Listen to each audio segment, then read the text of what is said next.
That's cool. Uh, don't say anything that will mess anybody up because this is going to be archived from this awkward beginning. Watch live now. Nathan Rojas 2020 Oscar predictions. Let's go. Yeah. Post notifications. Let's go. Well, I could still run through the main intro. So, what's going on, guys? It's Nathan. Welcome to the channel. First ever live stream. Exciting one as well because we got our entire crew here. Seeing on my phone, it just turned to the live stream update, so we're officially on the roll. So we're going through the 2020 Oscar predictions. It's going to be a fun time. Joining us today, we have Brandon. What's up, everyone? It's good. I'm happy to be back. Well, first live stream of Nathan's, but back pretty much hyperspace hype. The crew back together. It's good to be back. I can't wait to talk about all the Oscar nominations and my picks for everything. So yeah. Also joining us today, Carson. What's going on, guys? As Brandon said, good to be back with the Hyperspace Hype crew. It's been a while. We're not going to be talking Star Wars today, or maybe some of us may have some Rise of Skywalker picks. We'll see, but I'm excited to break down all these nominees. A really, really strong year. Yeah, it's going to be awesome. Can't wait to break down all these categories. And also joining us today, we got Evan. Hey, guys, what's up? I'm very excited. The Oscars are kind of like my Super Bowl. I didn't really care for what happened last Sunday, but tomorrow is going to be my day. I cannot wait. I'm going to be watching this all day at work. Super excited. All right, awesome. So this is going to be fun. Just first things first. Went to my Best Picture showcase, so I'm pretty refreshing my mind. But also going to be representing today my theme park shirt. Got my Marvel more in the fan. Nice. So, got to represent for cinema. Oh, gosh, that's a whole... We won't get into all that, but yeah, so we're just gonna kick things off with the first category, going from the bottom to the top here. First we got original screenplay. Our nominees are 1917, Knives Out, Marriage Story, Once Upon a Time in Hollywood, and Parasite. What do you guys think? Ooh, that's a fun one. I think Parasite has this one locked down. Aside from Best International Feature, I think this is the most likely category that Parasite will win. I think it had the best screenplay of the year. I mean, next to Marriage Story and Knives Out, and The Farewell, which wasn't even nominated. Overall, I think Parasite has this one in the bag. Yeah, I would have to agree. I think having just rewatched Parasite tonight, the screenplay is just incredible, and I discover new things about it every single time. I mean, you could also say that about Knives Out and Marriage Story. I just think kind of the momentum of Parasite right now is so strong, and I feel like just it has everything going for it in terms of thematic value, and just all the characters are just so well fleshed out, even the small ones, and just like I was saying, there's just so many little details. So I think this Parasite has it on lock, and I would be happy to see it win this category. Yeah, just coming back from seeing Parasite, I can definitely understand it. I won't even be mad if it wins, because honestly, all of these have really solid screenplays, and deep down, I really want to choose the Marriage Story. I just love it so much, but I am gonna go because Ryan's an impeccable genius with his writing. It's insane, and just crafting this murder mystery, not being just so traditional that it's yeah, okay, we're leading to the one outcome of the twist, but there's a lot of twists and turns throughout. So that's why I'm going the route of Knives Out personally. Yes, Knives Out. I'm also going with Knives Out. I gotta support my favorite director here. Are you guys going Knives Out like you really want it to win, or you think it's going to win? Both. All of my predictions are just solely off of what I would choose as my personal pick. Okay. I'm not trying to aim for who is going to be the winner. Yeah. Is 1917 nominated for Best Original Screenplay? It is. That's crazy to me. I mean, I like 1917 a lot, but original screenplay? Yeah, it's a great flow of a film, but I don't know if I would give it screenplay necessarily. Yeah. To be fair, I believe there was a co-writer. I can't remember her name, which is pretty cool that she's getting recognized. I'm blanking on her name, but she was a co-writer on 1917. So, I mean, I don't think it's gonna win, it's not my personal pick, but I think it's still cool it got recognized because it's pretty crazy at all those locations and everything to work through. But that's more production design and cinematography, which I'm sure we'll get to with Deakins and whatnot. Woohoo. Yeah.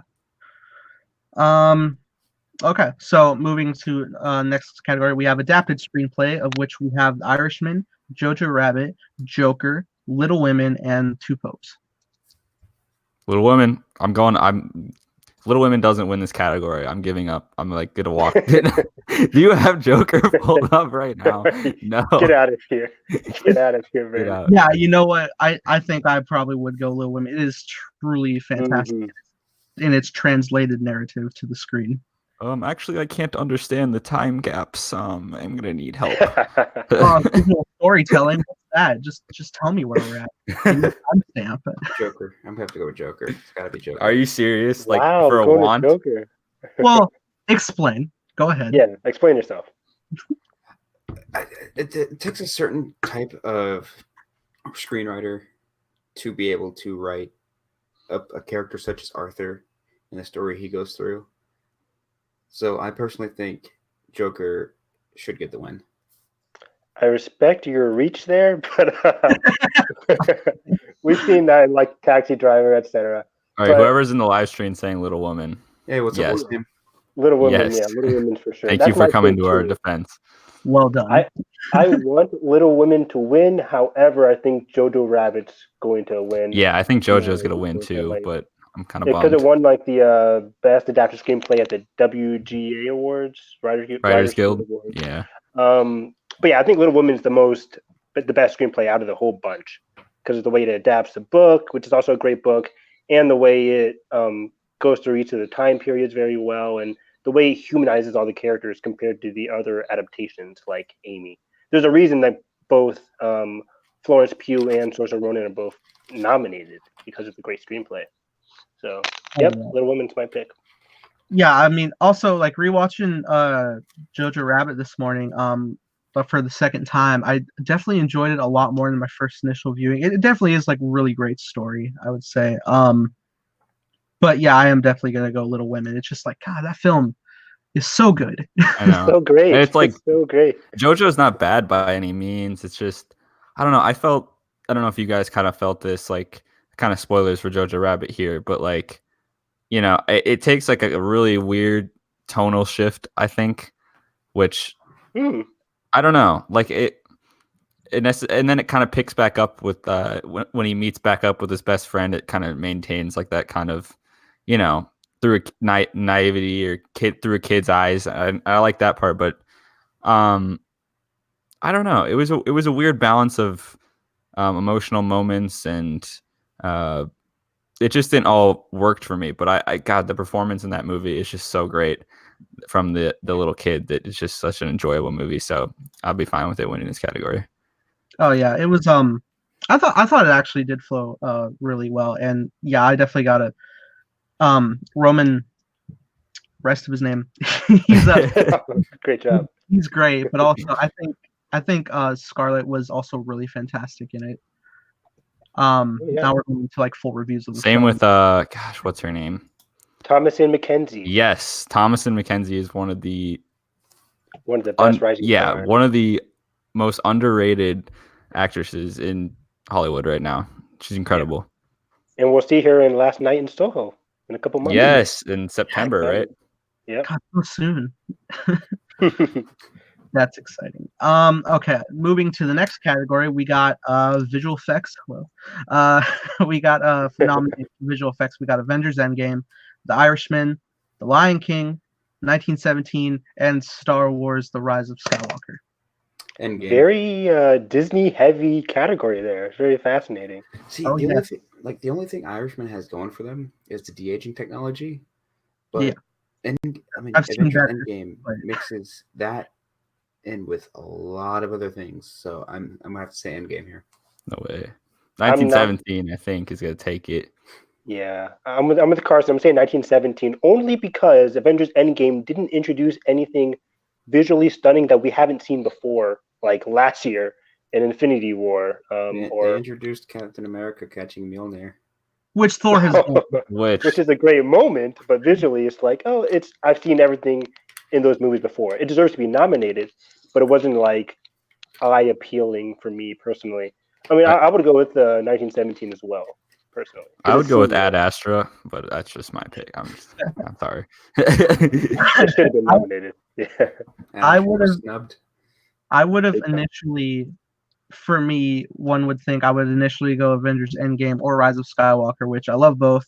ILM does fantastic stuff, but I'm actually gonna probably give it to The Lion King personally. Get out. Wow! Get out. Wow! No, it's not Wow. for the quality of the film, but like when Of you course. like when you look at the effects, like they've done, like they built like a whole new like next level in like digital reality. Like they legit like advanced it in such a way, and honestly, like seriously, all the effects, like they look at maybe like you're not getting emotion from animals talking because they're just animals, but the fact that the animals look so realistic and everything in that film is completely CG except for the opening sunrise, I think is extremely impressive. But I was going to say exactly what you mentioned, though, in terms of the expressions of the animals. I can't really see that, and that really determines like the whole visual effects appeal for that category. That's fair. Yeah. I love lightsabers though. Yeah, I'm just like I guess like a wild card choice. I'm gonna go Lion King personally. All right, now we have the two categories that I have difficulty differentiating. But first off, we're gonna kick off with sound mixing. Nominated, we have Ad Astra, Ford v Ferrari, Joker, 1917, and Once Upon a Time in Hollywood. Okay. I mean, in terms of sound mixing, this is when the editors after they assemble all the sounds, they try and mix it in with the whole background and the dialogue and stuff like that. Oh yeah, blend it all, and which I've done. Exactly. I've actually I do that like a lot. I mix music and stuff, so it's like. Yeah, I was just trying to give like a definition for some people. But I would say sound mixing. I would have to say 1917 because for one, I think it should win. I think it will win for sound mixing. Because the way they assemble all the sounds, all the nature and etc. into the battlefield, I think that's very seamless and very technically great. Yeah, and for all of like the typical mix that you'd assume that kind of like, oh, the loud war stuff. 1917 also gets very quiet at times, and I think that also should be praised. I think like specifically you hear like the sounds of the fire and stuff when he meets the woman and her baby, and like those kind of quiet scenes have some really good mixing in them too. So I think 1917 is gonna win. I mean, I want Ad Astra to win anything. I'm just glad that it's nominated. I'm just gonna be grateful that it's nominated, but I think it's 1917 for me on this one. I'm gonna have to go with Disney Dan. We did Pub Talk the other day. I'm gonna have to go with Disney Dan on this one. There's a sound that's really hard to make. It's the sound of a car. Oh God. Is that what he said? That's quite the build-up. Yeah, I can't deny Ford v Ferrari had amazing mixing. Just like amazing. Yeah. Like it is pretty fantastic. I think I'm probably tied between Ford v Ferrari and 1917 because like watching it tonight, I was just like thinking of just like him approaching like where he's supposed to be in the forest, and like the song like just increasing, and just like I was just like thinking about distance and stuff. I wasn't even just completely on warfare. I was just like, this is so well done. But with such intense mixing that you have to have with like races, that's just like the sounds of the cars and the mechanics and the speakers of the announcers and stuff and everything going around, I think I'd probably give it Ford v Ferrari. Fair enough. Yeah, that's very fair. Yeah. Sorry, Joker, I guess. And real quick, shout out to Ad Astra, like Carson said. I love, like, especially during the moon sequence, getting the sound mixing there. Oh my God. Come on. Oh, it's so well done. Did you see the behind the scenes feature of that, Evan? Where they Not yet, no. It's incredible. They like went out in the desert and like try to like yeah, it's crazy. Check it out. Well, I have the Blu-ray, I just haven't watched it yet. Yeah, it's on there. I can't remember what the specific feature is called, but it's on the extras. I'm not a true Ad Astra fan. I haven't rewatched it either. Neither is Nathan, so Hey, I'm gonna rewatch it because fair enough. I had the same thing for Once Upon a Time in Hollywood, and now I freaking love it. So, all right. So then we have sound editing, of which we have Ford v Ferrari, Joker, 1917, Once Upon a Time in Hollywood, and Star Wars: The Rise of Skywalker. I love TIE Fighters. Who doesn't? I Hmm. feel like more sound mixing though, if that were to be anything.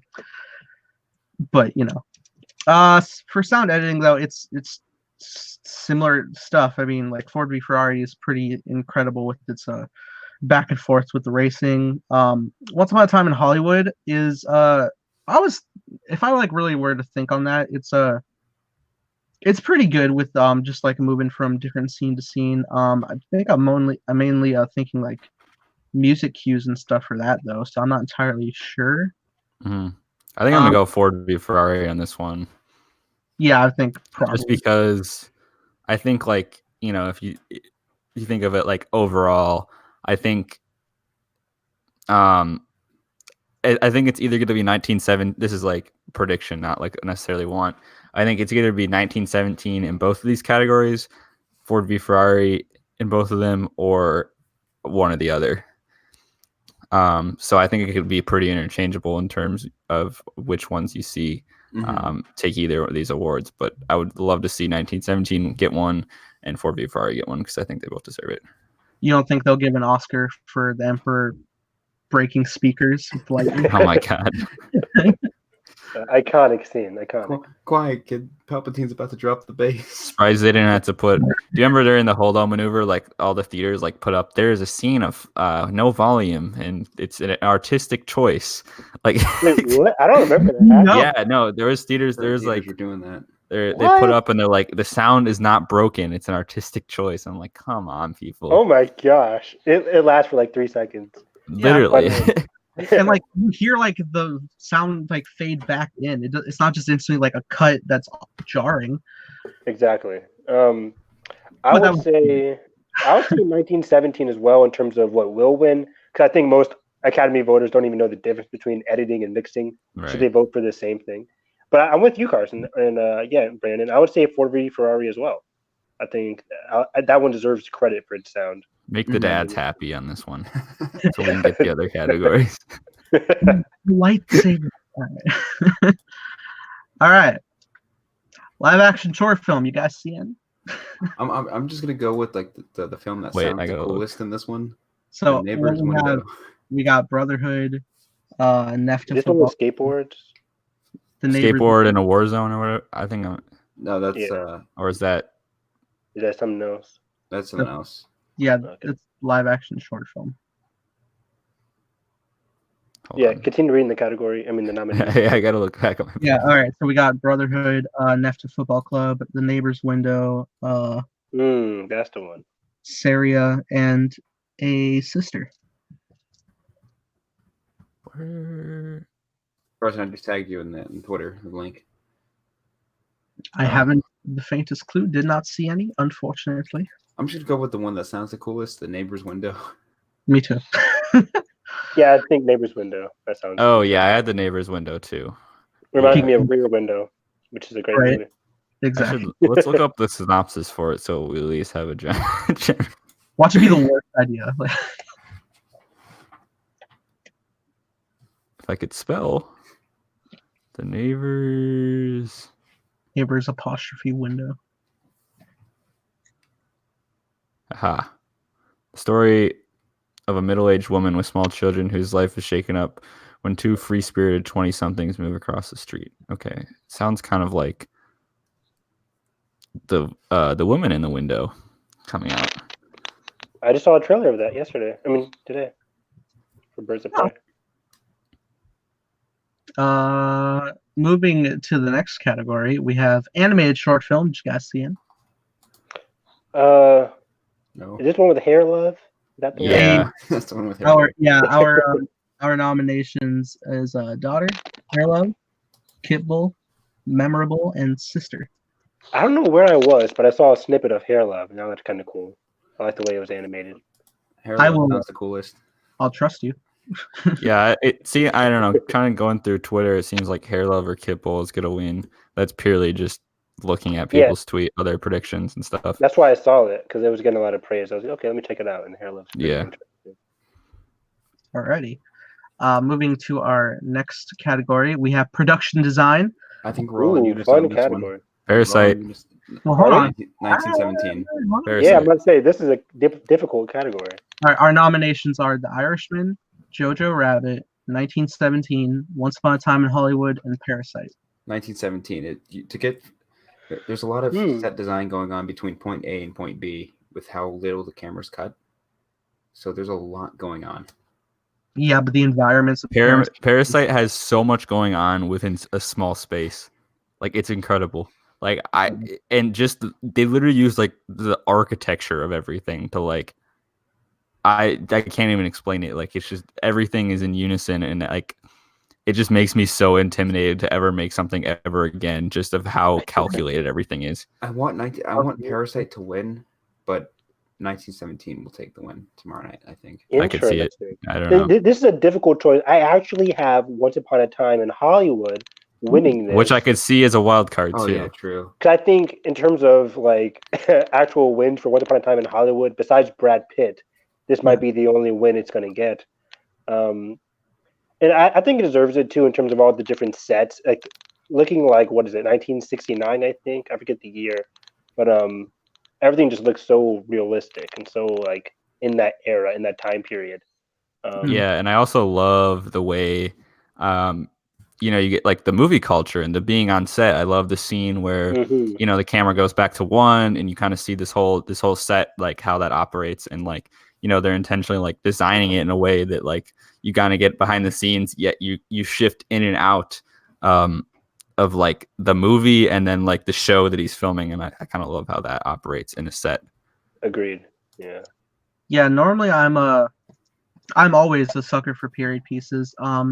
Once Upon a Time over JoJo more so.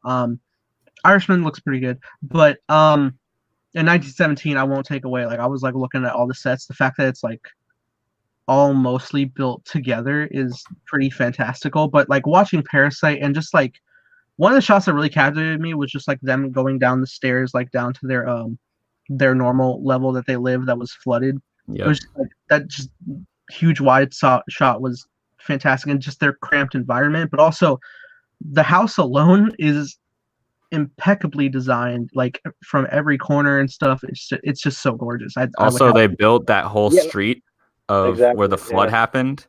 Really? That whole street they built, like it's just a blue screen in the back, the very, very back, with that whole alleyway of where it was flooded and everything. That's all built. Which is incredible. Yeah, same goes for the mansion house, the big rich house. That's all built from the ground up. Mm-hmm. There's a scene in the beginning of the movie where he's talking to Nim, I think his name is. Min, yeah. And there's a bus that drives by right after he asks about like working for the rich and stuff. Mm-hmm. They time it perfectly there. Yeah. Oh, yeah. I actually caught that in this viewing. Mm-hmm. Oh yeah. Yeah. I was thinking about Once Upon a Time, and like, there's a lot of great places, but then I was mainly thinking, well, they're pretty plain places, like just like the whole desert backlot or like these saloon sets. Welcome, Patrick. What up? Zippity doo dad. Welcome to chat. Sorry. All right. So. Yeah, this is going to be one of those interesting categories because I think a lot of things could win. Parasite could easily win. 1917 could easily win. It won the BAFTA for Best Production Design. And then Once Upon a Time in Hollywood could easily win as well. So it's really up for grabs here. Yeah, and to be fair, I also think Parasite has a lot of invisible effects, visual effects.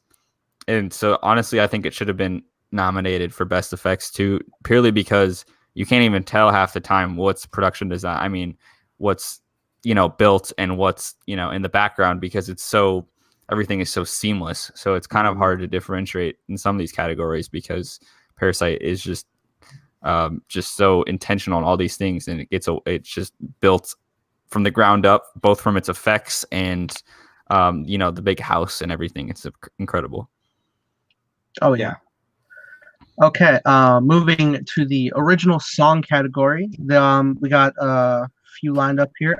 We have I Can't Let You Throw Yourself Away from Toy Story 4. I'm Gonna Love Me Again from Rocketman. I'm Standing With You from Breakthrough. Into the Unknown from Frozen 2, and Stand Up from Harriet. My choice, which I'm scared Disney is going to take it from me, but my choice is I'm Gonna Love Me Again from Rocketman. It's a fantastic song for me. What do you guys think? I can't let you throw yourself away. Really? Wow. I agree with Nathan. I think I'm gonna love me again is gonna win. Yeah. I did too. Part of me wants what's the Frozen song again? Into the Unknown. Into the Yeah. Unknown. Into the Unknown. I love that song so much. But yeah, this new song is great. Yeah, me too. Like I really do love Into the Unknown. Like I played it on repeat so many times, but I played I'm Gonna Love Me Again a lot more. It's just, like, I also love like the message behind the song after like the whole like film wraps up. You know, Me just too. like overcoming everything except who you are. It's pretty great. I was actually like really shocked that Speechless from Aladdin wasn't nominated because Right. Yeah, that was a good song. Oh, I thought that was also a good song with a good message. Just Yeah, like Naomi Scott killed that. Yeah, that'd been yeah, fun to really. see. I was yeah. shocked. I'm glad. I really hope Rocket Man wins this category. I know Nathan wanted to see this film nominated a lot more categories. I think it's a pretty great film. But there was just so many other movies this year that were just equally, if not better. It's just insane. So I'm glad. I really hope it takes this one category that it got nominated in. Taron at least deserved Best Actor nomination. Least a nomination. At I can least. agree with that too. Him and Adam Sandler. Yeah, we'll get to that. But yeah, I agree. I'm Gonna Love Me Again, and the Oscars just love having them out on stage. That'd be fun. And Elton's performing tomorrow, if I'm He sure correct. is. Yeah, Yeah. so I they're would gonna tie imagine- that in.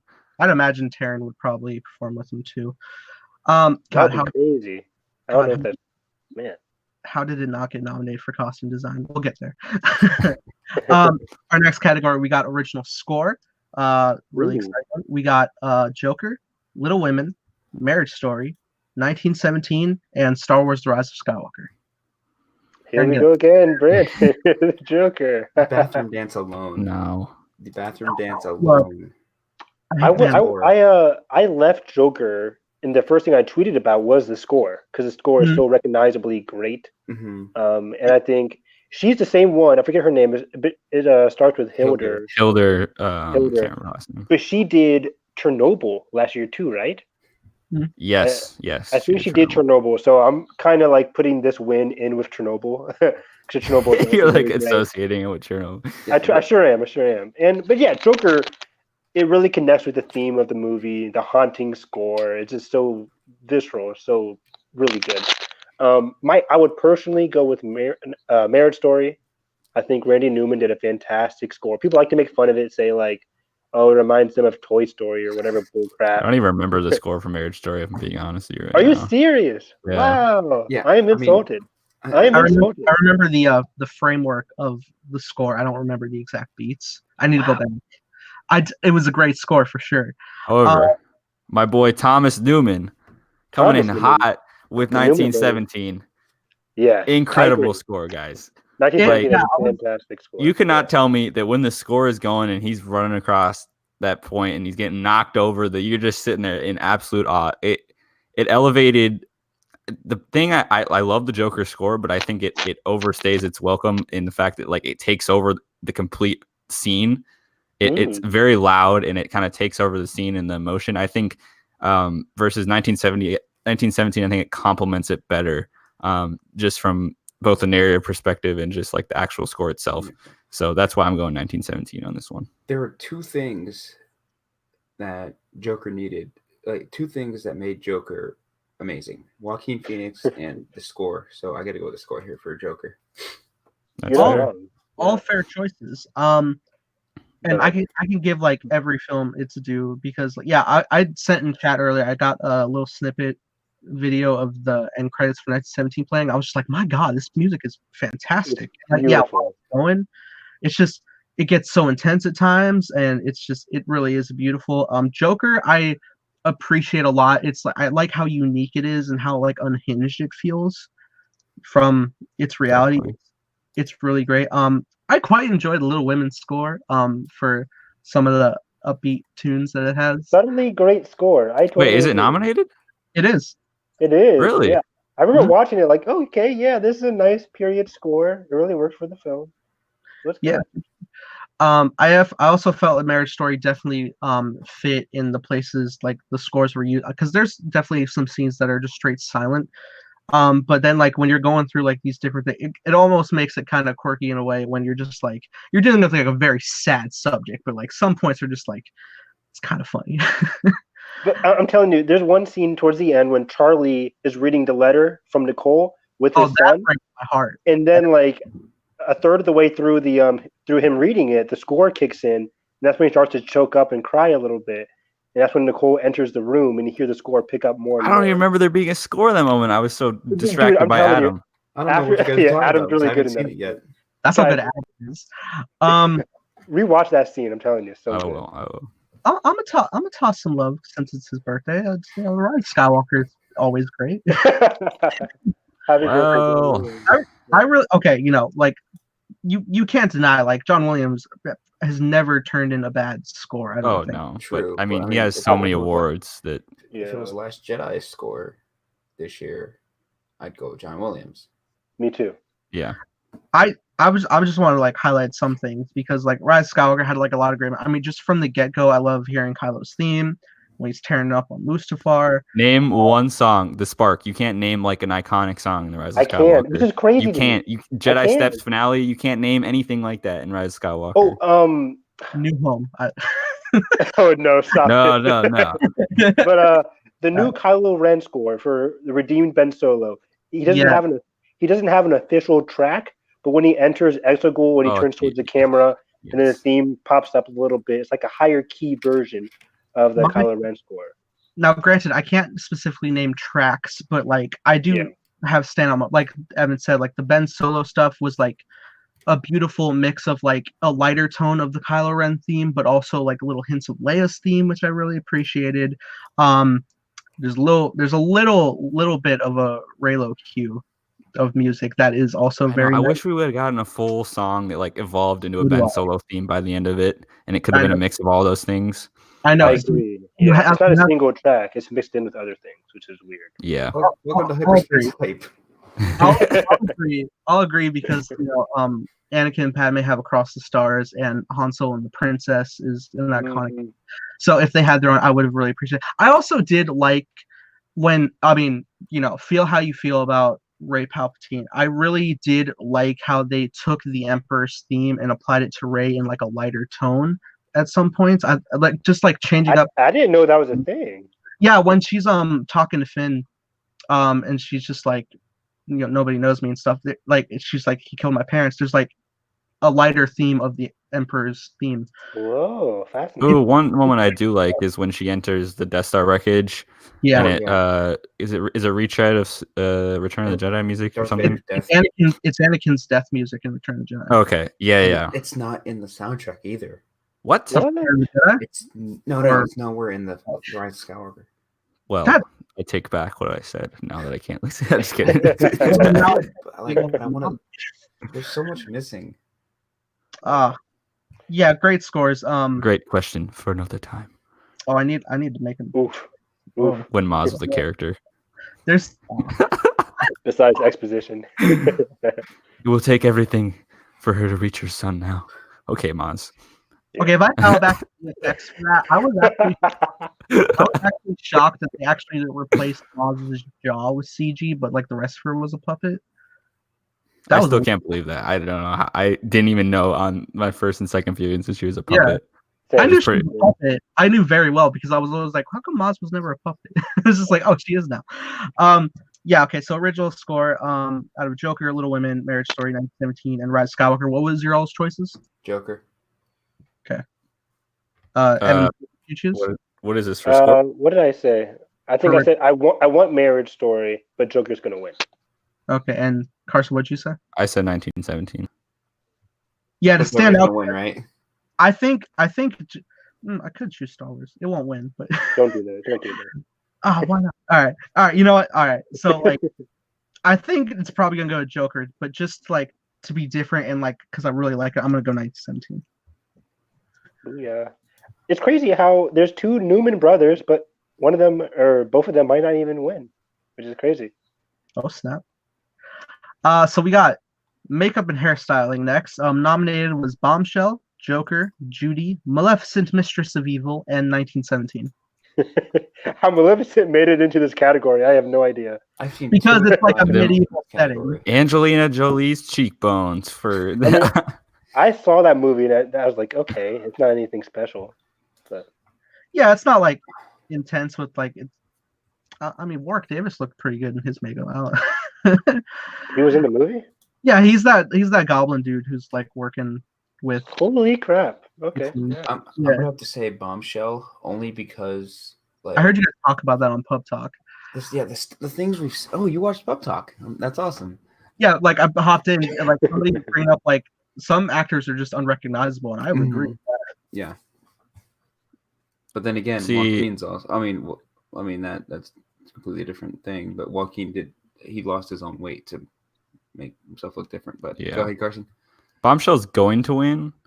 Mm. However, the movie was just, I don't know. It was Meh. very shallow for this kind of thing. I mean, I think it gets its message across, and the performances, particularly by Margot Robbie and Charlize, are really good.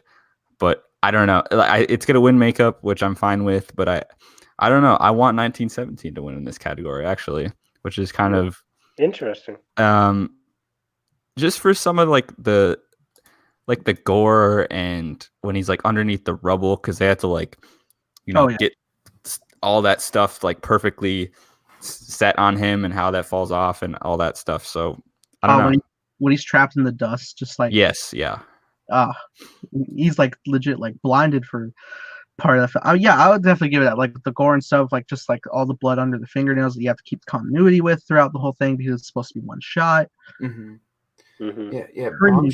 Bombshell is gonna win it, but I want 1917. Yeah, I'm with Brandon too. Yeah, I think Bombshell's gonna win, but 1917 is it's a better choice. You don't think it's gonna go to Man Who Dyes Hair Green with clown makeup?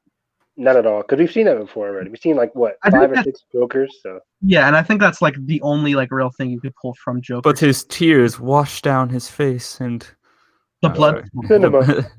Sir, Joaquin did not paint his tongue to be snubbed like this. Oh yeah, I forgot about that scene. You'll get his. I was paying extra attention to that, and I was like, "There's barely any paint in that brush anyway." Go all the way or go home. Okay, yeah. So I have the choice. Dang! Like Carson's like really selling me on 1917 lately. I know it's like I didn't even think about it until I thought about it, and I'm like, wait, there's actually a lot of. It's like the continuity thing for me, like just the. Like I can't even imagine being a script supervisor or makeup on this because it's like, how do you even manage this? Going back and forth.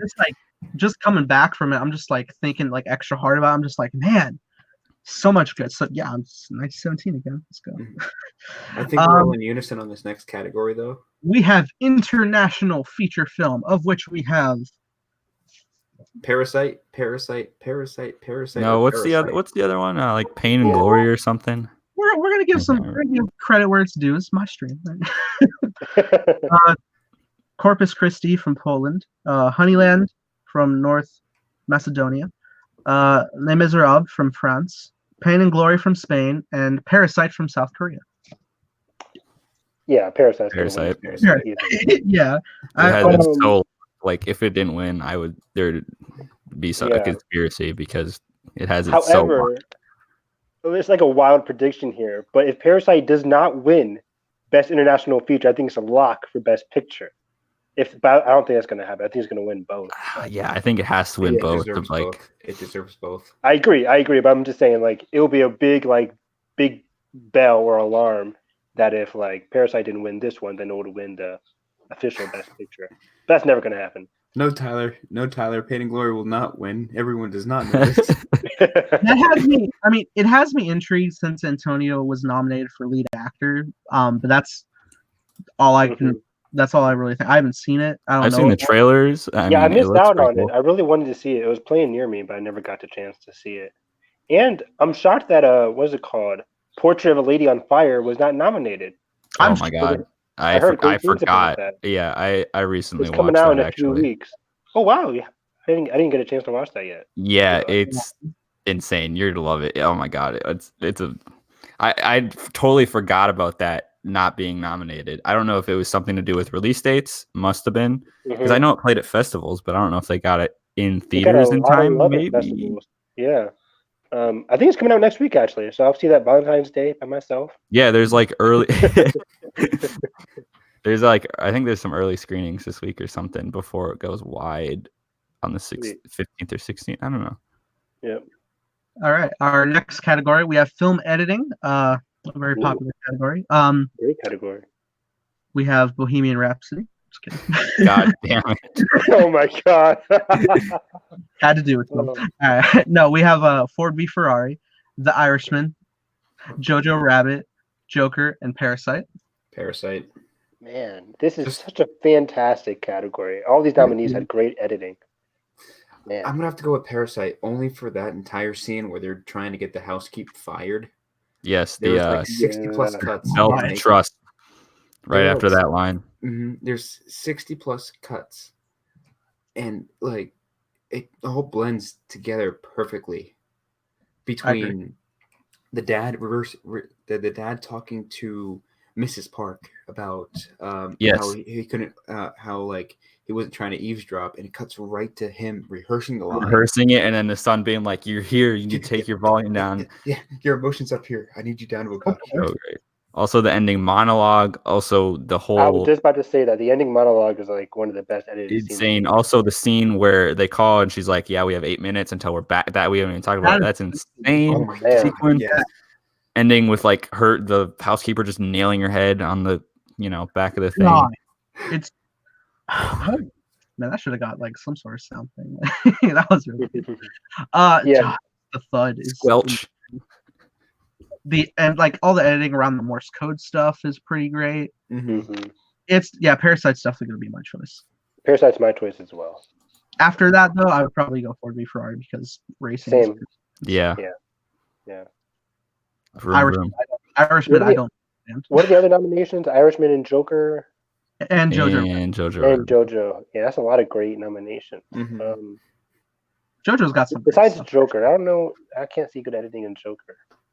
But I can understand. Jojo, yes. Irishman, yes. Irishman actually has a lot of great editing. Irishman does, yeah. I don't love that movie, but yeah. I wonder if the people who watched Joker for film editing were like watching and then like they saw the girl wasn't there and they were like, oh, it's genius. Which is pretty great, but all right, next we got documentary short. Don't know if we saw any. But our nominees are In the Absence. The print is small. Learning to skateboard in a war zone. Yeah. That's what that is, yeah. Life Overtakes Me, St. Louis Superman, and Walk Run Cha Cha. The coolest sounding one is Walk Run Cha Cha, so I'm gonna have to go with Walk Run Cha Cha. It does sound. That's a great title. Yeah. St. Louis Superman. Learning to skateboard in the war zone is pretty gets to the point of what's that about. So that intrigues me the most. I'm like, I don't know. So I'll pick that. I wish you're just riding your skateboard down the road and just like a bomb goes off next to you. Well, Jesus Christ, Brandon. Cut the stream. It like double intrigues me though because it specifically says learning to skate in a war zone and asterisks if you're a girl. I was like, what? Man, I lost the wheel. Oh my god! Get out. This is not Jojo Rabbit. All right, next category we got documentary feature. I know, but we have American Factory, The Cave, The Edge of Democracy, for Sama, and Honeyland. I choose The Cave because I don't know. It sounds mysterious. I want Honeyland because it's the live action B movie. Oh my god. You're fired. I'll go. I think I had For Sama. I think I had For Sama too. For Sama or American Factory. I think those are the two front runners. At least that's what the buzz seems to be. But also, the buzz before the Oscar nominations was Apollo 11. How did that not get nominated? That wasn't even nominated, which is shocking. Somebody told me though, because most of it was how do they describe it? It was like all found footage. Exactly. Okay. It was all just found footage put into a documentary, so it wasn't really anything new. So maybe that's why the Academy didn't nominate it. But documentary is always that one weird category that always like they don't never know what to win or pick. Yeah. All right, boys. We're in the final 9 categories. Things are starting to get. Woohoo. We have, and before you all jump out in unison, let me say everything. This is the category of Best Director. Nominated, we have Bong Joon-ho for Parasite, Sam Mendes for 1917, Todd Phillips for Joker, Martin Scorsese for The Irishman, and Quentin Tarantino for Once Upon a Time in Hollywood. Go ahead. I'm still shocked that Todd Phillips is here. That's still Bong shocking. Joon-ho. But Yeah. yeah, Bong Joon-ho forever. He deserves it. Did you guys see that video the other day? Yeah, Tyler. Just when in doubt, just pick the one with the coolest sounding name. But did you guys see earlier today? Like everyone's like movie watching tradition, like what you need for watching a movie, and it's like so and so said, "Oh, I need a dark room." The other one said, "I need concentration." The other one said, "Oh, I need a big screen with good sound." It cuts to Bong Joon-ho. The music cuts out. It's like black coffee. I love Yeah. that. So I don't hate I don't have anything against Todd Phillips, but I would rather have Ryan Johnson in this category. Oh, please. Yeah. Please. Or, maybe a woman like Greta Greta Gerwig Gerwig. or Yeah, I Lulu. don't see Lulu how Wang. how Greta didn't get in, man, because there's a lot of great stuff. Yeah. Yeah. Whoever directed Booksmart got snubbed too. Oh, also Olivia Wilde. Olivia Yeah, Wilde. Yes. My choice definitely, like, just rewatched it. I was like, yeah, it's obvious. I'm gonna go Bong Joon-ho for Parasite. Mm-hmm. Me too. I feel I like think. Yeah. I feel like Once Upon a Time is gonna sweep a lot of categories. I'm just like, I like this. it. But This one has to go to Bong Joon-ho. He's just like at the peak of it. Not his peak. I don't know if this man can peak, but like it's just everything again. Like I don't know if you guys saw like his storyboards or they were kind of going around Twitter. Like this, he just has such a, I hate the word vision, but this man knew everything he was doing down to every love little that, detail. And I just think he deserves the world. And I think he deserves it. I really want him to win, but I think the Academy is going to go for Sam Mendes because it's a war thing, and 1917 Maybe. is technically yeah. incredible in directing all of that and that whole vision. I for think 1917. Quentin may surprise also though, because No reading like way. those Really? even reading those anonymous Oscar reviews that like speak out, they're like, this is I Quentin here. I don't pay any attention to those anonymous BS Oscar because it's like 2 people out of like what 20,000. Yeah, but I mean, Academy. So we'll see. weren't I'll the be last shocked if Quentin gets it because he didn't win for Pulp Fiction or Reservoir Dogs, which were his previous 2 nominated movies. So they're classics now. and those are classics. So I don't think he wins with this kind of category either. Weren't the last couple year directors didn't they go to Alfonso Cuarón and also Guillermo del Toro? Yes. Alfonso, Guillermo del Toro, and then what's the Alexandro Iñárritu for Yes, Revenant? for Birdman, right? Revenant and Birdman. I think. Oh, but yeah, he won back to back.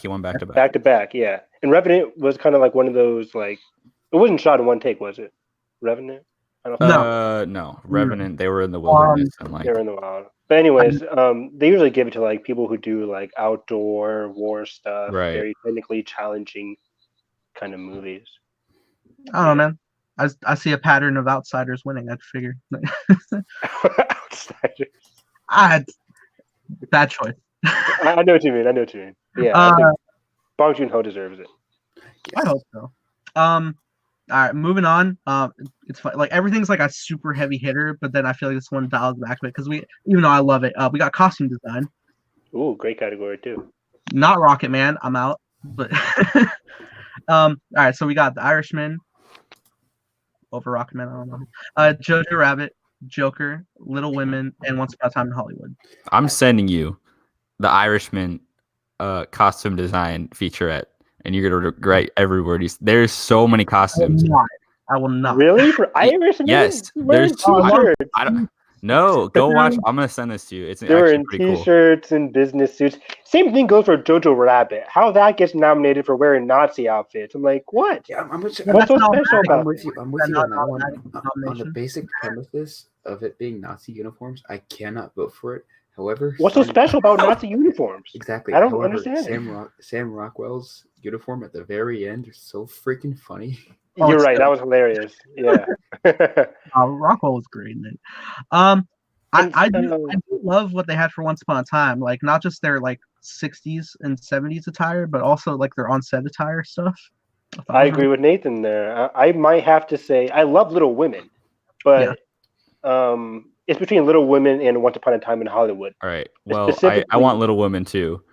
Yeah. And here's the pitch for The Irishman. Costume designer Sandy Powell and Christopher Peterson costumed 200 characters, 421 actors, and 6,500 background actors across 5 decades. Robert De Niro alone had 102 costume changes, which is pretty insane. He went from T-shirt to sweatshirt No, to jacket to he hoodie. did not. Go watch this. Well, in The Rise of Skywalker. I'm just kidding. Yeah, it's very disrespectful. But yeah, I think Irishman had some great costumes as well. But Once Upon a Time's costumes are like iconic now. Brad Pitt's like Oh, Rick yellow Dalton. shirt, Yeah, Rick like- Dalton's jacket. Those are iconic now. And it just came out last year. So Like I think those are some great every costumes. It was fantastic. Yeah. I'm gonna get to that. I'll give him that. Like I'm rooting for Little Women though too. 'Cause I think Greta deserves a win, and I don't think she's winning for Best Adapted. I think she could win here, even though she didn't make the costumes. One of her friends did. But what about Joaquin's colorful suit? Yeah. Yeah. All right. I'm just kidding. This is a fun category. We got cinematography Ooh, Knives yeah. Out should have been nominated. nominated. We have 1917, The Irishman, Joker, The Lighthouse, and Once Upon a Time in Hollywood. Gonna go ahead and kick off. Wow, Which I have this nominated. My choice is totally, and it's unfortunate this is the only thing it was nominated for, but I'm definitely gonna give it to The Lighthouse. Same. Mm-hmm. It's gorgeous. It's so gorgeous with it's everything. I wish it got nominated for more things. It's just like the way all the lighting and setup is all constructed. It was a film that when I immediately saw, my first initial thought was just like, wow, I want to pick up a camera immediately. It should have won for, or should have been nominated for production design as well. They built that whole like hallway and like They built the lighthouse. house, and they built the lighthouse. I would have nominated them for makeup and hairstyling. I thought they were also pretty like awesome sea dogs, you know? Oh man. Yeah. Lighthouse better win. Knives Out was snubbed in this category. How do you snub 1917's winning this category. It's It is, yeah. pretty much a lock at this point. I feel like I want Lighthouse to win as much Oh, as you and- guys. Yeah, 1917 had freaking Roger Deakins. Yeah, And he'll be like- the second win behind Blade Runner 2049. So I think Yeah, And this is it's a well-deserved gorgeous movie. Like Gorgeous. but the Lighthouse. I The totally forgot Lighthouse. that Knives Out or the Lighthouse was nominated, but there's so many snubs. I shouldn't even say snubs because this category was so packed. There was a lot of Yeah. great cinematography last year. With what's I about to say? God, But this yeah, year, we had like just seeing like how many things Joker was nominated for that I can instantly swap out with another choice. Ad Astra. That's what I was gonna say. Yeah, Ad Oh. Astra. That's pretty yes, great. shot by the Hoyt himself. Oh, Exactly. Ah, Yeah, tragic. Astra was Yeah. snubbed. Knives Out. Steve Yedlin was. Yeah, Steve Yedlin. was snubbed. hmm Knives Out is gorgeous. Ad Astra is especially gorgeous. I Does love Steve Yedlin not have any nominations yet in his career? That is a crime. I'm just I gonna would say love right to now. look that up. Yeah. He How, deserves that. not in the Brick, no. Looper, no. Luke Last has Jedi, great no. cinematography. And Last Jedi. God, Brothers Bloom, no. I think he shot Last like Jedi wasn't even nominated. I think. I might be wrong there. God, Last Jedi's cinematography, I think, is like one of the driving forces, which is why Luke versus Kylo is my favorite lightsaber battle. right. Same. Yeah. It blends so well with like his practical shots, and then the crate environment. God, that wide shot of the standoff is Hmm. incredible. So good. We're talking about a film 2 years ago, but like But 1917. Roger Deakins. Whenever he just touches the camera, is always Oscar nominated. Yeah, So- the whole sequence when the dude wakes up and it's like the pale blue moonlight, and then it transitions to him running through the flaming city. That's the like, best shot. Oh my god! So good.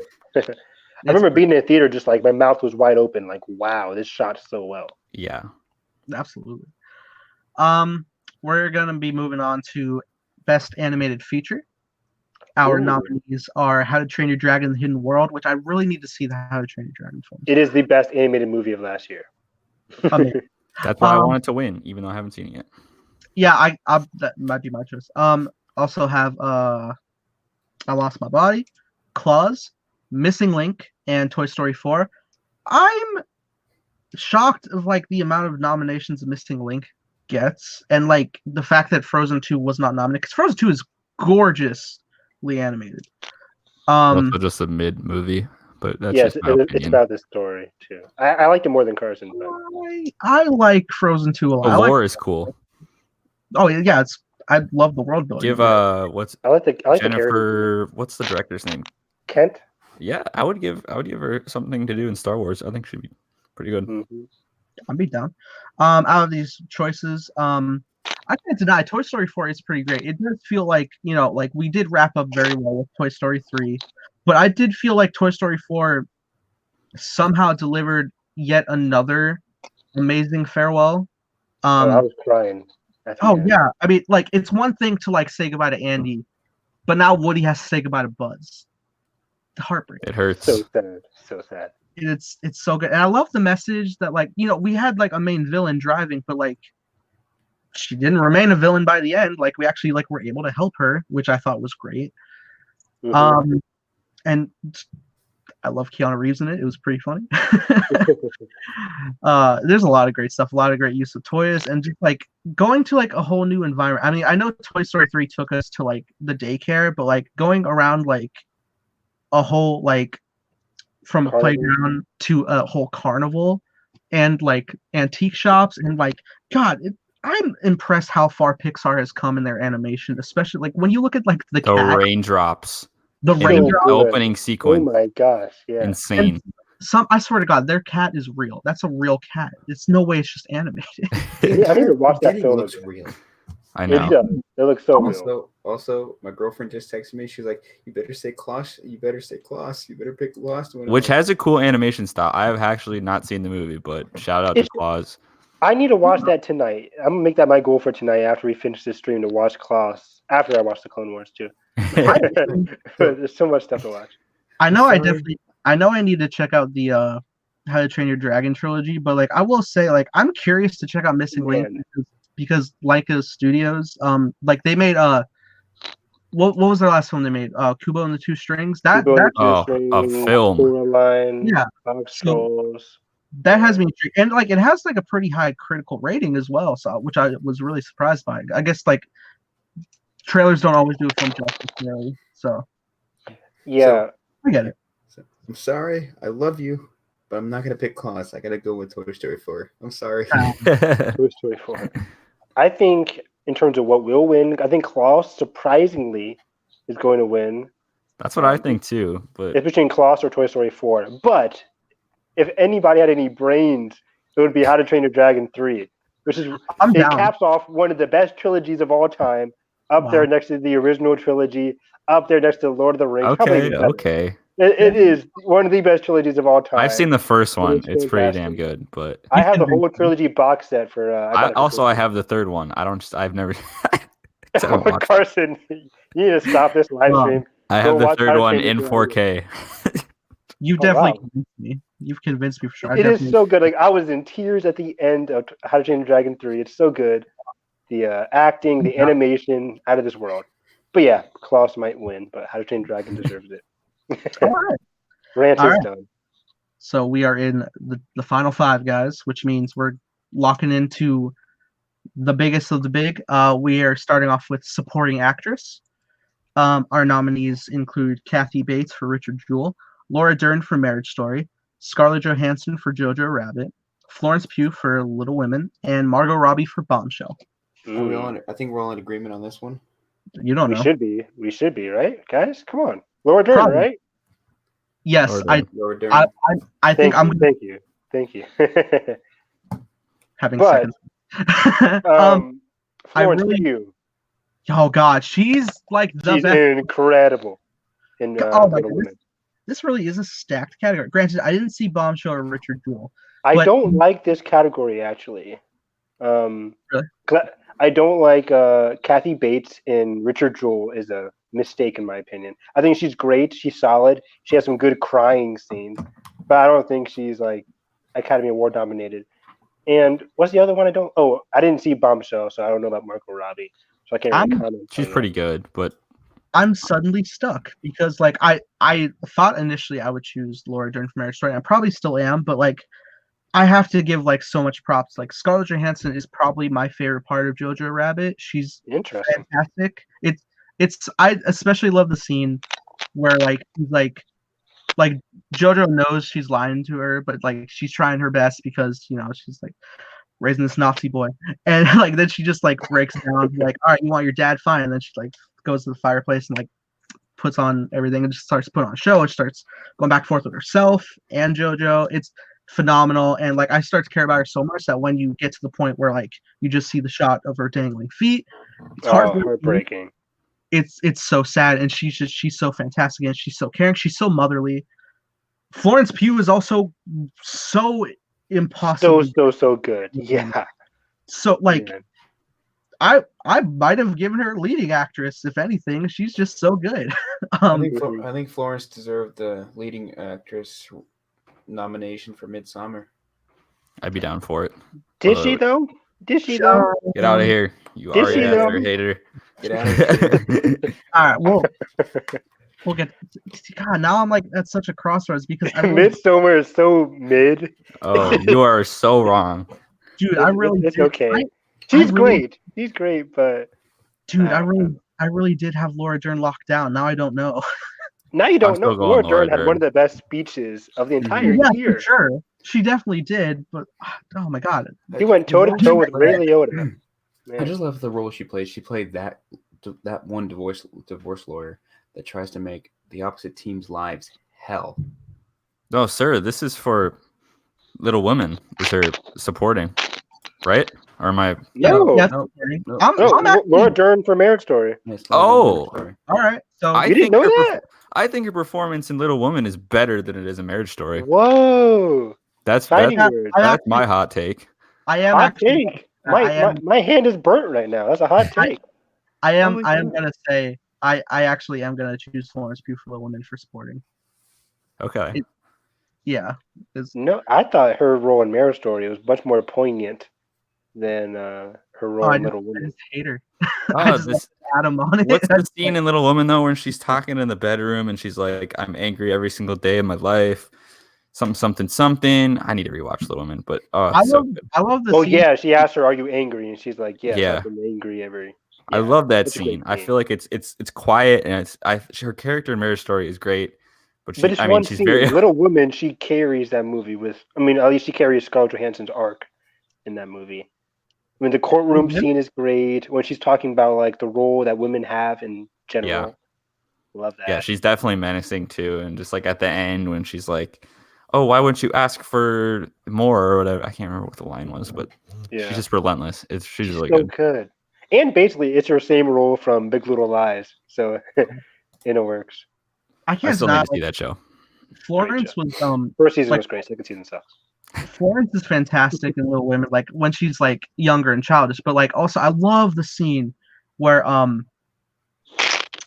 forget Timothy Chalamet's character, but like when he like wants to propose to her and she's like, "No, I'm not gonna be second to Joe again." It's a great scene. So good. She controls that movie. Oh, it's so good. But then just like embracing love is why I love Little Women so much. It's just fantastic. So yes, she's my choice.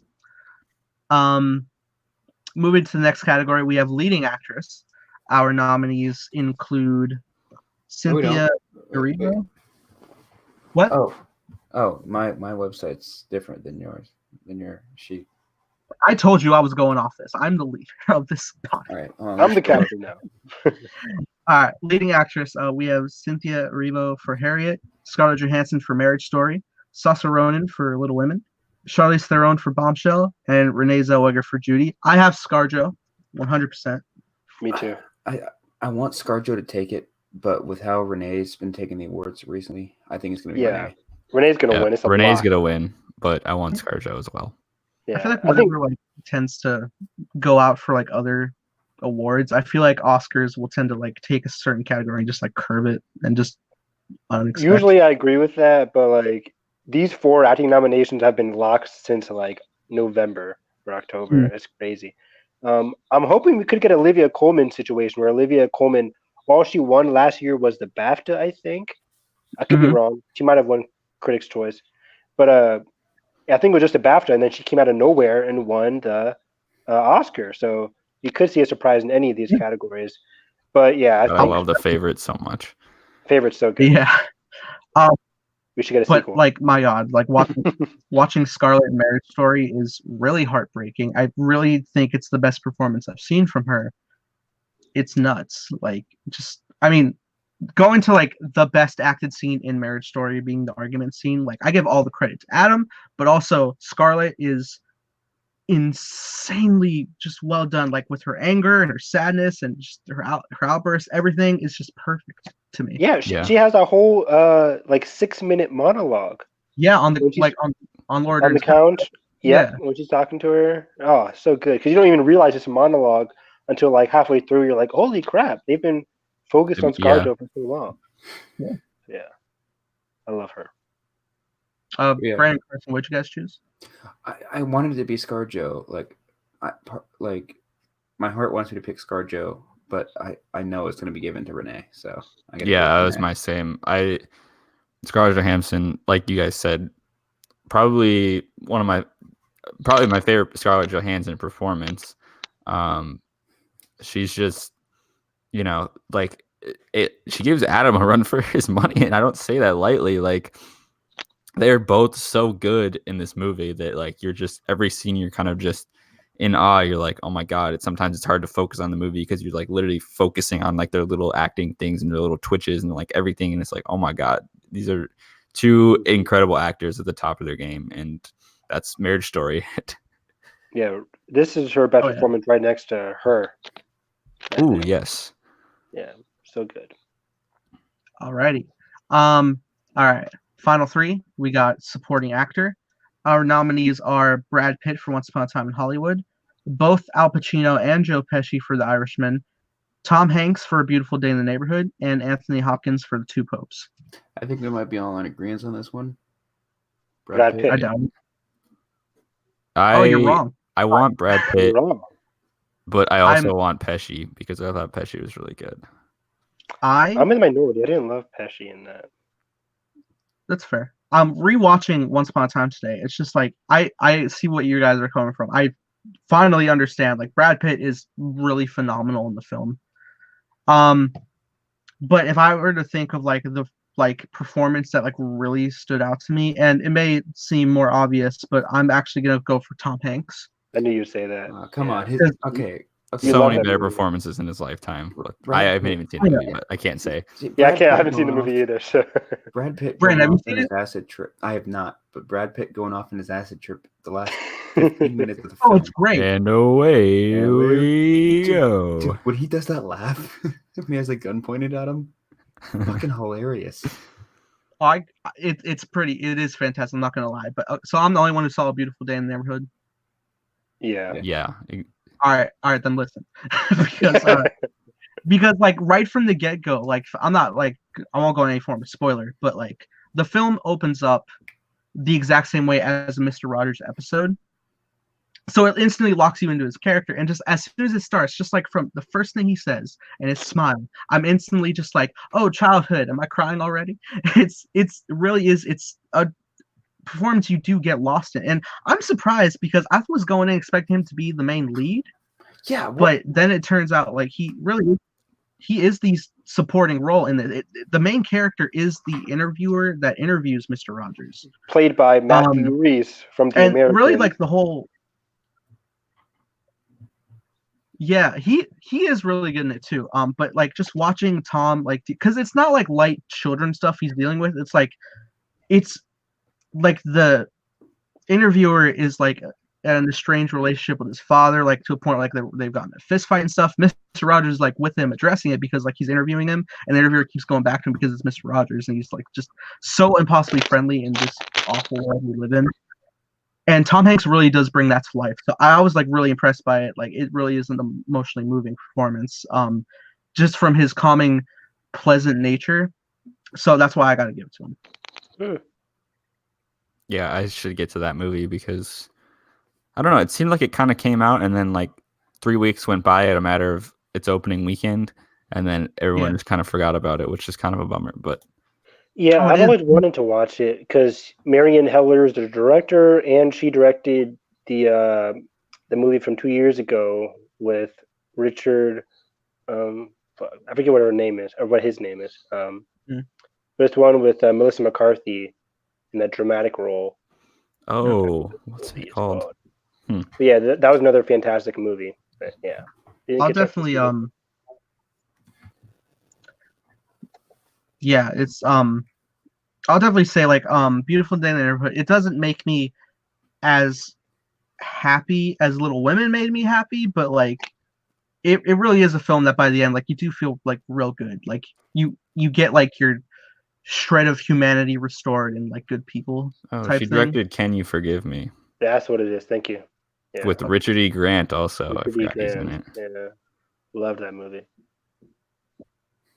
All right, but you guys all said Brad Pitt. Yep. Yeah. Brad Pitt for sure. Yeah, he had the best performance of the year, supporting wise. Oh, and what's it called? William Dafoe should have got nominated. Yeah. Well, I guess Yeah. could you make an argument for lead with that? I don't know. No, I wouldn't. Spill your beans, Winslow. I think with like how like intimate we get with Robert Pattinson's character, I think you would probably put Probably for him, Dafoe. yeah. Yeah, it's from his eyes. Man, like I don't know how you can snub a film that has a mermaid. It's impossible. Like, So this next category is going to be very interesting. oh yes, we have the leading actor, of which we have Antonio Banderas for Pain and Glory, Leonardo DiCaprio for Once Upon a Time in Hollywood, Adam Driver for Marriage Story, Joaquin Phoenix for Joker, and Jonathan Pryce for Different Hopes. Adam should win, but he's not gonna win. Adam, if Adam surprises everyone and wins tomorrow, I'll be the freaking happiest. Film man in the Twitter will Okay. be united. Okay, I have Actually, a would defense not, for but Joaquin. I have a defense for Joaquin. Please so, speak your piece. Go ahead. Okay, so the actor's job is to give a performance. Yes. okay. Mainly. Okay. Yes. But anyways, Oh. I know, you guys want Adam to win it, but Deserves it, Adam yeah. had to work off other people's roles as well. Joaquin, the film was primarily focused on him. There were a lot of moments where Yes, he's the main character. There's a lot of moments where he's just by himself. There's a lot of moments where when the camera never leaves him, basically, but it's mainly just him, and he's having to work off of himself. That's fair. I'm laughing, but I totally agree with you, Brandon. I think Joaquin's going to win. I think he deserves it too. He delivers an incredible performance. It's not one of my favorites from his. Again, speaking of her, like I said a couple minutes ago, I think her is his best performance and So The Master. But yeah, it's not my favorite performance. But in terms of last year, I think it was just incredible as the Joker. Mm-hmm. I would again say Adam Driver. I think he had such a subtly great performance. Yeah. Yeah. I wish Song Kang-ho was nominated in this category for Parasite. Oh. He was the son, right? The dad. Mr. He was Kim. the dad. Yeah. He is. Wouldn't he be supporting or? Well, No. I think the son's the main character. They're all leads. I feel like They're all leads. But I see what you mean. Yeah. Parasite deserves some kind of acting nomination somewhere. yeah, which is crazy. Yeah, That's probably going to hopefully take Best Picture without any acting noms. Yeah. That'd be amazing. Same for 1917. Right. Which is crazy. Okay. I'm a break down similarity in performance between Adam and Joaquin. Okay. And I'm gonna plead this case. All right. So, because I was getting down into some video essays, and I loved the one I was watching for Joaquin's performance. It specifically targeted his build up and breakdown on the Murray Show leading up to killing Murray. Joaquin's performance is like fantastic because, like, you know, on surface value you're just seeing like a dude who like he's angry, but also there's emotion in his voice because he's not as used to being so well spoken out, and then he would just like knock out the dude. But like when you really do focus in, there's like a lot of deep layered stuff of just bouncing between different emotions that I thought I agreed with the video essay that was really great. Where just like there are points where like he's embracing like his psycho nature, where like he's smiling and enjoying parts, but like also he is like at the same time tearing up, crying about it. But he knows like who his true self is, and it like breaks down the different stuff like that, which I thought was great. Like him giving multiple different emotions just like in the span of such few seconds. But then I looked to Adam, and he did the exact same thing, dialed to 11. That whole argument scene bounces between his awkwardness of just like being stubborn about not getting his way with Henry, to just being amused of like awkward situations, just going off, just like trying to ignore stuff. Then it just leads into rage, anger, sadness, just like all bouncing back and forth. To Blow that piece of junk out of the sky. Yeah. Wrong movie. It's so harsh. It's just everything I see in Joaquin's performance and like what he's doing. I totally get. I mean, other than the physically transformative, because I know like the dude ate just like straight apples to get super skinny. I commend him for that for sure. I mean, and like I said, he does give fantastic performance in just like how much he gives at a specific time. But then I look to Adam, and I see the exact same thing of just like the amount, but like even more. So that's why, I'm not to choose like who's the favorite and who's going to win. Just for my personal pick, I do think Adam gave the best performance of the year. And that is a fact. Brandon pulls up the Joker. Pull up the Joker pick. Oh no! Here it comes. All right, so yeah. Oh man. Which All right. leads to this next category. Which... This is the big one, the final The thing. big one, the big kahuna. Our best picture. Our nominees, our 9 nominees are Ford v Ferrari, The Irishman, Jojo Rabbit, Joker, Little Women, Marriage Story, 1917, Once Upon a Time in Hollywood, and Parasite. Lot of great films. Honestly, all these films, I don't hate whatsoever. Like, if any of them win, I won't be upset, except maybe Irishman. I know, like, I don't like Irishman as much as you guys. I still do like it, but like of all these other films, I just think they are a lot more entertaining, to at least from a small degree to a very high degree. So like Irishman all these runs laps around Joker. Laps. I'm just kidding. It's my personal takeaway. I have Joker probably like lower in the ranking of like all these 9 films, but I still really, really do love Joker. I know Rocket Man, I feel it's snubbed, but nobody else feels that way. But Not at all. I like it. But there's a lot of great choices. Obviously, Parasite, just watching it today, I actually do feel like Parasite is probably the most technically worthy of just like all of its components working together. It like if it is Best Picture, I totally get it, and I'm happy if it does win. So many great performances. Just for me personally, if I were to choose any of these, I was most personally affected by Marriage Story itself. Me and Nathan are in agreement there. I think Marriage Story is the best film of 2019. It's the best film out of all those nominations by a slim margin over Parasite. I think Parasite's also a masterpiece. But yeah, I just gotta say, all 9 of these nominations are really good, because some years you get like 2 or 3 where you're like, okay, I don't know why these are nominated. Yeah, you get Green Book.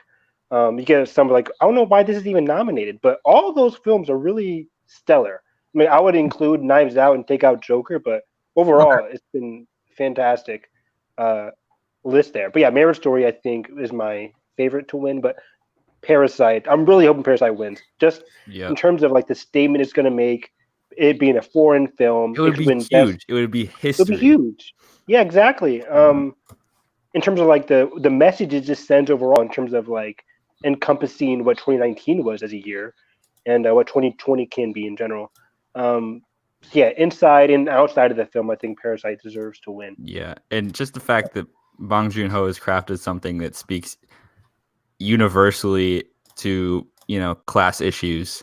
Yeah, and just I always contend every year, let the best film win, and I think this is both the best film, like you said, from just the film itself and everything that speaks for outside of it. And I think just the way Bong Joon-ho has said what he said, even outside of the thing in interviews of just how describing the process of the film.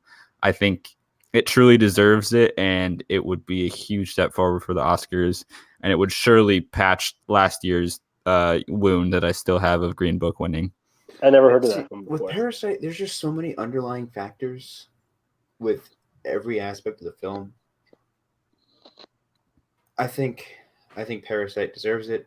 I think it'd be a big step for foreign films. So I'm gonna go with Parasite. There's just so many different things. Like Carson mentioned earlier. Like I noticed it in my first viewing. Like a lot of people just mentioned. Like Carson just noticed it when he watched it tonight. When the housekeeper pukes in the toilet, that's when it cuts to like all the shit coming out, flowing out of the overflowing toilet. Yeah. There's so many little details like that. Yeah, just like if I were to go, because like there's a lot of great nominees this year. Going through each one of them, just like how I would feel if each one of them won, whether you think they would or not. Like if I saw Ford v Ferrari wins tomorrow, let the dads win. I'd be really happy if Ford v Ferrari won. It's a fantastic movie. I definitely like enjoyed Ford v Ferrari, but I feel like that's my instance of, in a less like disrespectful feeling way, but I feel like that would be my year's Green Book choice because no way. Just from the point of view, because like if I look at all these other films, I see like something a little bit more deeper than that. I mean, I have no issue for Ferrari. I had a fantastic better than Jojo Rabbit, except and obviously like way leaps and bounds better than Green Book. But what I mean is like if I saw Ford v Ferrari win, I would be like thrown off considering everything else here. If The Irishman wins, I feel like it's too obvious of a choice because it's Martin Scorsese. If Jojo Rabbit wins, I would be surprised, but also kind of get it in some. I would understand it. Yeah. If Joker wins, shocked. I would be. I have to delete Twitter if that happens. I'd be both stunned, but also I get it. Like, I cannot handle the discourse if Joker wins. I actually think. I think 1917 has a strong chance of winning. I think Parasite has a strong chance of winning. But that third place, it could be JoJo. I wouldn't be surprised if JoJo pulls a weird. Yeah, it depends how JoJo does in the other categories. Yeah, I agree. I think it's going to get adapted. Yeah. I think it's going to get costume. If it wins costume and if Scarlett wins for best supporting, then it would probably. Then I think it's going to win best picture, but I don't think it's going to win all three of those categories. Me neither. But yeah, I think Parasite is a strong underdog still. I think Parasite would even be surprising too, even though it's like That's it's the choice that everybody wants. I shouldn't say everybody because everybody loves 1917 as well. I think 1917 is a great movie, technically the best movie of the year. Yeah, and I'm fine with 1917 winning. Me too. It's a safe choice, but it's also a great movie. Like I only have one small gripe with that movie in general in terms of story, but go on. I think my only gripe is the way that, spoiler alert, the way that his best friend dies. Mm-hmm. Like he tries to help out the German soldier, even though they should have just killed him. Yeah, that could have just been naivete, but it didn't work for me. That's my only small gripe with the movie.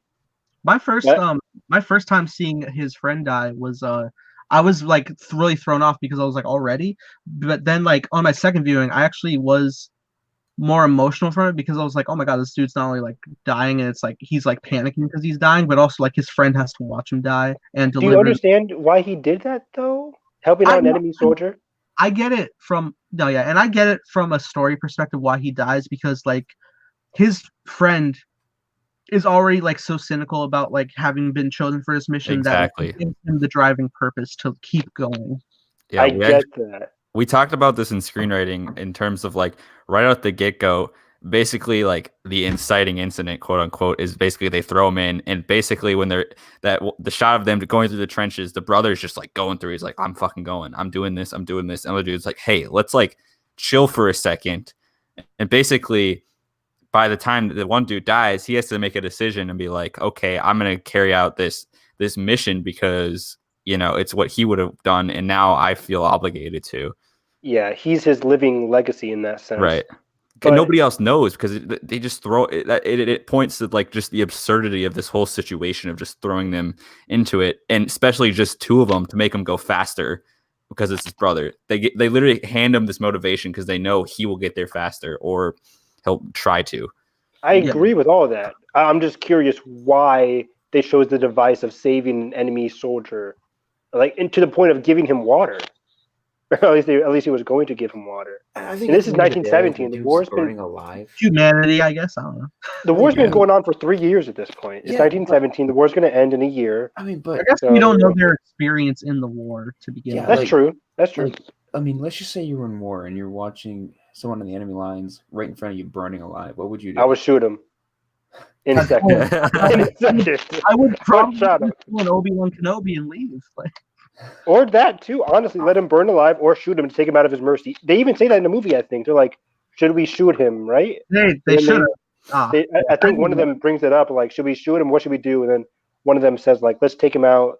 Let's give him water." And then that's when he stabs him. Yeah. Well, then I go back to that whole line of like, some men fight just to fight or something. I can't remember a specific line.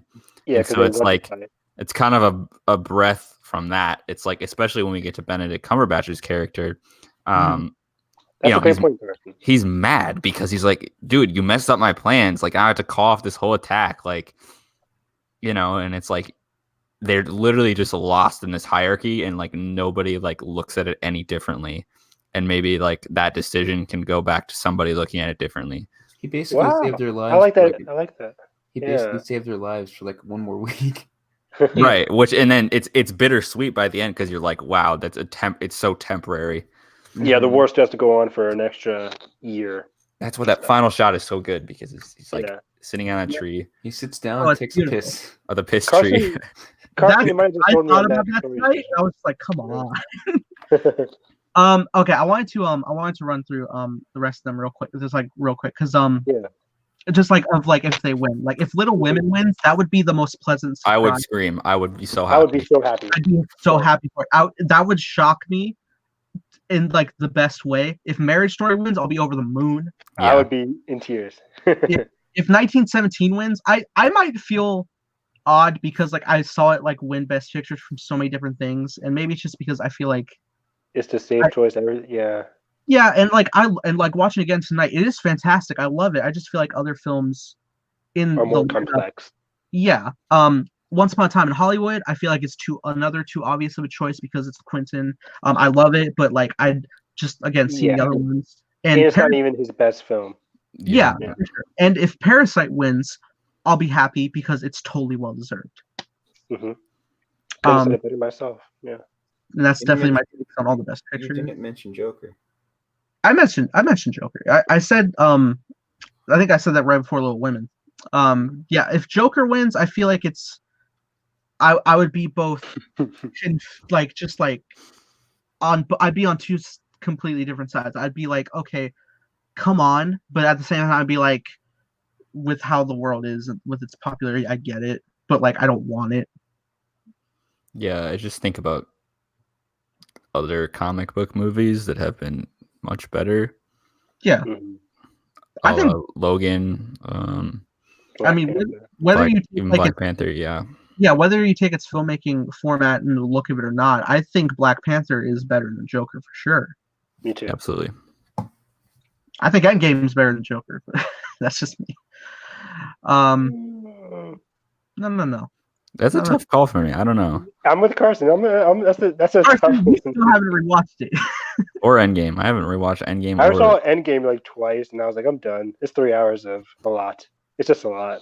I've watched it 7 times in theaters. I sat there. That's crazy. Even though I never absolute mad lad. I pay my respects to the filmmakers because it's great. Oh, so I saw this tonight during 1917, just randomly. I think one of the tech guys that was working on it, he was credited. The dude's name is Sam Neill, but in like the credits, his name is Sam Jurassic Neill. Oh my god, that's amazing. That's so cool. That's so cool. I had to do that. Tyler and the Sacktown Kings Tyler wants Jojo Rabbit for the Best Picture. Amazing. Yep. See, yeah, I think Jojo Rabbit would be a great choice. It's in my top 10 of the year. I would love it if it won. It's in your top 10. It's in my top 10. Really? I think so. I think have it's it a over fine movie. Irishman. I think it's fine. I think love that movie. The more I think about you guys it, have it's no just, excuse. I think Taika has 2 better films than it. I've never seen Tiger's other films actually. You've seen Thor Yeah. Ragnarok. Well, I mean, not that besides one. that one. You guys have no excuse. You guys have no my excuse nerdy channel. for Thor Ragnarok. Oh man, Thor Ragnarok. That should have won Best Picture. Yeah. Oh no. Oh no. Score Just kidding. alone. I love the score of Thor Ragnarok. I love synth. Grandmaster Jam. I really do need to see what they do in the shadows, though. It is so funny. I need to Please see watch that it. too. Awesome. So many And the, vampires. He's a vampire. The one Right. with Sam Neill too. I forget what it's called. Hunt for the Wilds, something. And for the Wilder people. Wilder People. Wilder people. Yeah. God, what a I need to lineup! see that. What a year where like a It lot of was a fantastic year. Yeah. like a lot of the nominations I'm not too upset by. If some win over others, I'll be a little iffy on that. But there's definitely like a lot this year that I'm not too upset by. So that's I'm good. with you. I think this is my favorite Oscar year next to 2016, where we had like Arrival, La La Land, Oh, year. Moonlight, Dennis Villeneuve. Dennis Villeneuve. Go watch You know- La La Land. The 2 Yeah. people above have not seen La La Land. Wait a second. I'm chatting with 2 people who have not seen La La Land. No. We do the hyperspace hype with 2 people who did not see La La Land. Yeah. You watched Arrival Wow. though, so it's okay. I just You're saw right. Arrival is the best movie of that year. Amazing. Yeah. Oh, I wanted to like, were there any actresses you guys wish also got nominated? Because like thinking back, like I really love Ana de Armas and Knives Out. Oh, I would have loved to see her get nominated. Yeah. Yeah. She's great, dude. Like Booksmart- especially when Booksmart she's like looking nominations. for the medicine and it's like not there. She's great. Aquafina comes to Booksmart- mind. Booksmart Lupita nominations. Nyong'o. Lupita for Lupita, us. yeah. Yeah, man. I was expecting it. I agree with Brandon though. I think Booksmart should have got an original screenplay over 1917. That would be my like switch That's fair. there. Yeah. Guys, Yeah, we forgot to Booksmart. talk about Uncut Gems. Did we? No, I'm kidding. Would you guys have given Sandler a nod? I would have. Yeah, I would put Sandler over Jonathan Pryce from Two Popes, and I put Taron Egerton over. Has anybody on this planet watched Two Popes? That's what I want to know. I mean, Apparently, Yeah. somebody in the I audience. haven't touched it. Yeah, apparently the Adam Academy Southwick watched has. it. You say Adam Southwick, guys. I would have put Uncut Gems into film editing. Ooh, Ooh, over Joker. I yeah, probably over agree. Joker. okay. I Probably. I didn't see any like. I don't know if I thought of any fascinating things that stuck out to me in editing for Irishman. Rewatch. I didn't love Irishman either. It's okay. Okay. You are playing yourself. Holy No. shit. Scorsese, this man did Shutter Island, Wolf of Wall Street, Silence, Those are better. then Those Irishman. are better movies. Thank And you. they Yeah, all thank you. Those are better movies. No. You just named 3 But better the movies. Oscars aren't ranking Scorsese films. Okay, You're but right. I'm saying this man is like 80 years old and still making great movies Mhm. back 80 to years back ago, to should've been a back. better movie. Should've Well, been he His a better- lies. he certainly didn't make a bad film with this. You're right. It's not bad. It's Oh, very you are- capable. Go watch But- it again. Well, I'm telling you, clearly Nathan thinks it's better than Men in Black International, but not better than Dark Phoenix. he's playing himself. Are you calling out his letterbox? Dang. Look, I'm The stream connected is getting off the to the rails. X-Men franchise. Yeah. That's just who I am. If you give me more Irishman sequels, I'm sure I'll feel the same way. Oh yeah. But we don't need that. We're Jimmy good. Hoffa comes back. I to the guarantee sequel. you, if Nathan would have watched The Irishman in 1 hour bits, he would have loved it. I don't think so, man. I watched it in 2 parts, actually. I did, honestly. I I'll watched be it in honest. one sitting. I It did. was exhausting. It Okay. flew And by. like the first half I was watching Irishman, I was like, I'm pretty locked into this. I'm intrigued. The second half, I was like, okay, It's so sorrowful. Like it that's hurts. probably You're right. why- It's sorrowful. You watch You're this man's whole entire life, and you know it's crashing and burning, yet you just are there, and it sucks, and it hurts. That's probably the exact reason why I didn't resonate with it as much, because like I normally like gravitate towards more positive films. Granted, my favorite film for the nomination It's is Marriage sad. Story, which is sad. But I have a personal connection with like. True. But I had a happy ending. He gets the kid. And It does, which should deteriorate me even more because I don't have that happy ending in real life. But Wow. because I'm a child of divorce, but I still resonate with Marriage Story so much more because it does have that hopefulness in it by the end. And I will say, I love Martin Scorsese, man. I love his classics, and I love Silence. I think I talk about Silence more than anybody Good. that I know. You should. It's fantastic. But Fantastic. yeah, just comparing to his other films, I don't think it's as high as the rest of them. Agreed. It's fair enough. Yeah. The same thing I feel about Once Upon a Time in Hollywood. I think it's a great movie, just not as great as the other ones. So, I still think it's. I don't know where I'd rank it. Once Upon a Time gets more entertaining the more I watch it, I will say. Yeah. I need to give it a rewatch. I've only seen it once. I've seen it once, which was in theaters. It's one of those movies that has gone up and down for me like constantly. I don't know why. Like I love it some days, and the other days like I'll like argue with people about it, and they'll be like, "Oh, actually, it wasn't," or "I thought about it this way." I'm like, "Okay, like you're making sense." Like, because if you think about it, like the whole Manson murder stuff kind of disappears, and then it comes back. We're really late in the film. Like we cut to Sharon Tate every so often, but I would say it's more of a hangout movie with Rick and It's a fairy Cliff. tale. It's a positive fairy tale. Right. Yeah, it's a fairy tale, and then you kind of like get this take at the end of like, oh, I'm gonna revise this, which it works differently for me every time. I don't know. I'm going to I'm gonna say, whether it's Irishman or Joker, I really need to replace them in costume design. I mean, okay, Carson, for your sake, since you love Irishman's costume design so much, I don't even like I just think it's cool that De Niro had like over 200 costume changes. Like, I think that's insane. That is pretty cool. Okay, but like in the sense of like swapping out, like I have to like say why I love Rocket Man's costumes. Oh yeah, you never did elaborate on that. Yeah, because not only because I love Rocket Man, but like when I look at like the real life costumes he had in comparison to these ones, they're close, but like they're even more fantastical in the film because it's driving the sense of fantasy that they wanted. But it's just like when you look at the different, because like when he was in like the Dodger Stadium after his overdose and like he hit the baseball, he's wearing the bedazzled jersey. In real life he had like very sporadic like gems like throughout, but like in that film like the entire suit is bedazzled. Yeah, so shiny. I think my favorite costume of all of it is just the whole devil thing that he goes into therapy with, that he rips off the horns, that he's slowly removing the whole costume. And that's why Rocket Man is a cool biopic, is because I know you always talk about this. It doesn't try to be a retelling. It elaborates on the emotion of those moments to as they were experienced, not to what actually happened, Yeah, and so it's great. That's one of the things I compare with and like however you guys feel in regards to Bohemian Rhapsody. I do enjoy Bohemian Rhapsody a lot, being a big Queen fan.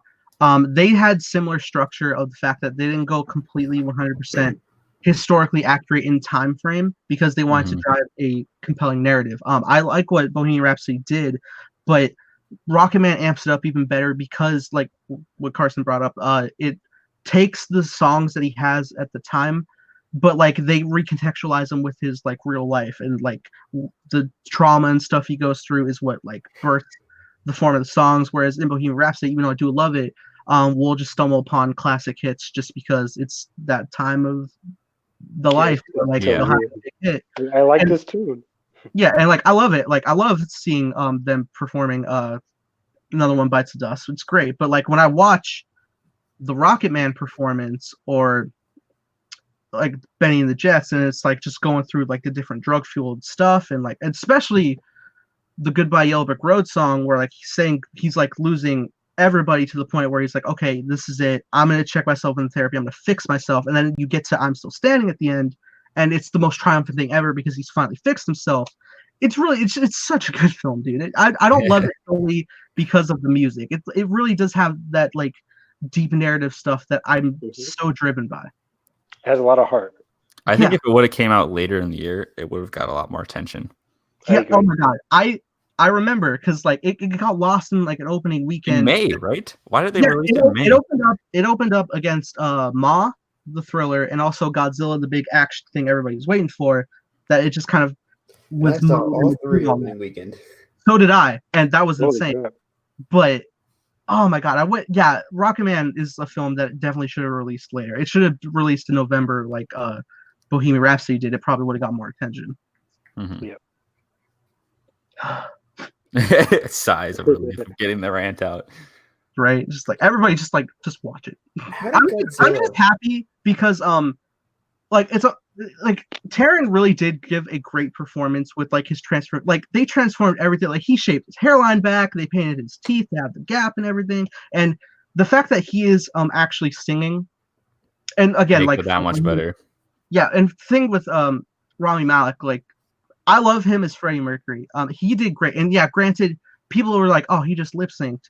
Well, he did sing for real because like he had to get like the muscle performance, and that's a little detail, but that is a big thing. And I commend and I love what Rami got. And it's weird that he got nominated and Taron didn't, because Taron is actually singing songs for real with his great voice, but also his acting is great with like his rage, but also his emotion. Like the scene where he goes to revisit his dad after he became famous, and he only cares about him. I love that scene.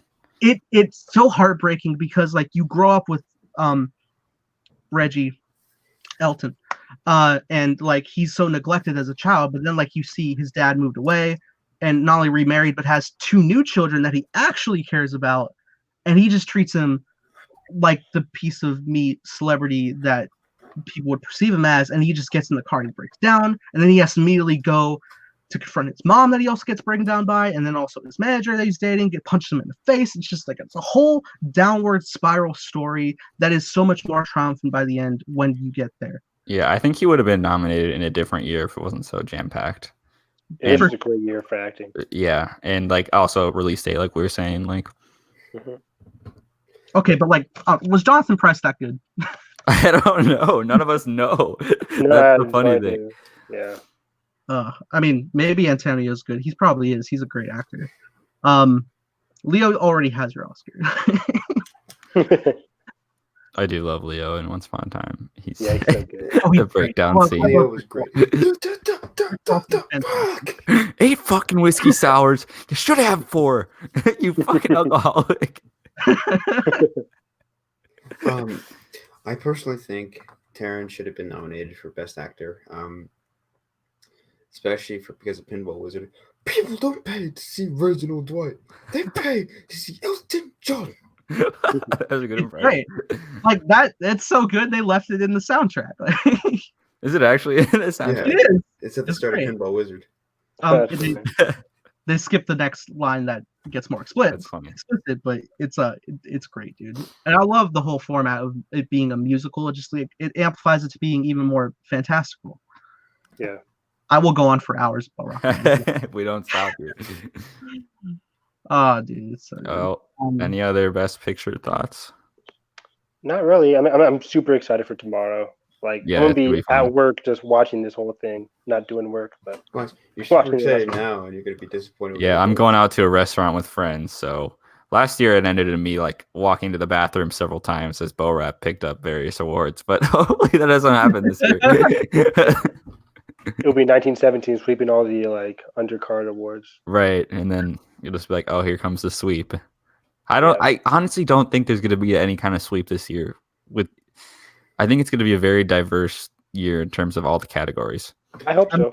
I feel like 1917 would be the one to do the sweeps. Yes, I think that's the only one that has momentum right now for that to happen. You know, I feel like this is the most this Oscar year is, I think, like this the most enthusiastic one, because like actors and actresses in certain films that are Best Pictures are also in another Best Picture film, just like such as Laura Dern, Scarlett Johansson, Robert De Niro. Yeah, there's a lot of crossover that I didn't honestly think about it, though. Yeah. I feel like I'm honestly surprised because I feel like of like the better I don't know. what you guys think would be the better performance. But like, I'm surprised Brad Pitt definitely got nominated for Once Upon a Time, but also didn't get nominated for Ad Astra because he does give a great performance in it. Oh, I would have nominated him for. I would have Ad Astra. nominated him for Ad Astra as well. I think Ad Astra has the better performance actually.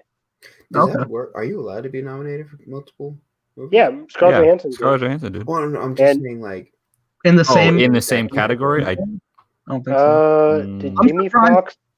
I think. It feels No, weird yeah, whenever I a don't film. think so. It feels weird when a film shows up in the same category twice.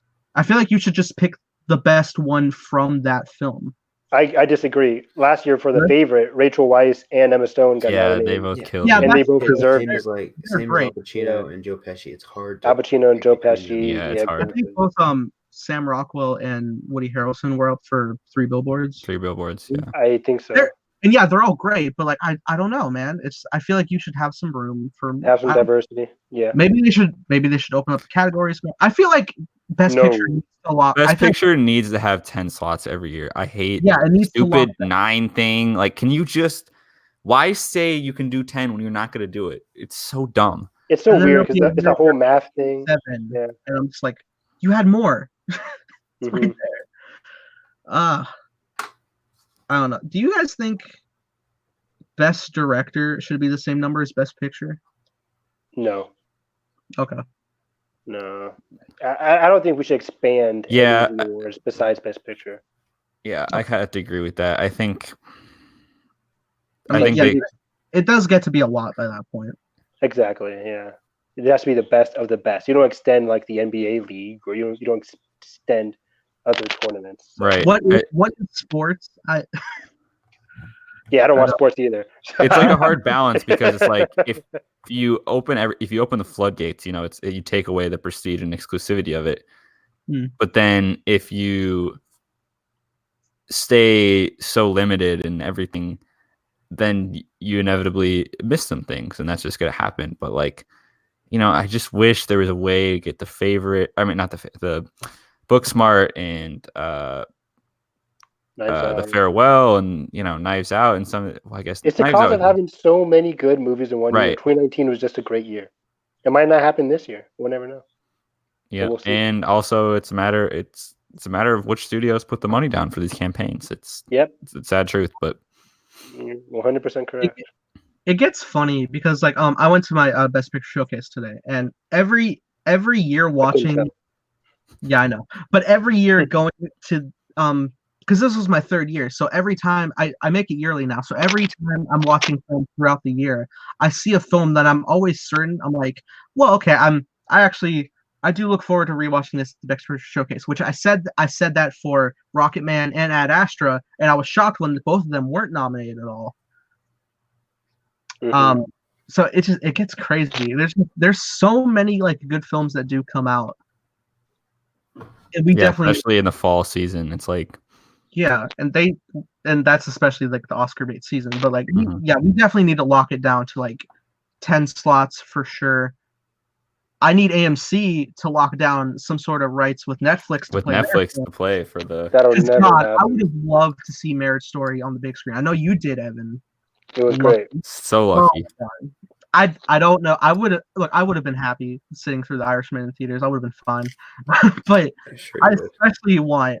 especially wanted Marriage Story. I was so hoping for it. I thought they would have like fixed whatever they had with Roma last year and would have locked it in, but they didn't. They gotta fix that, man. Or Netflix needs to make things more accessible to see them in theaters.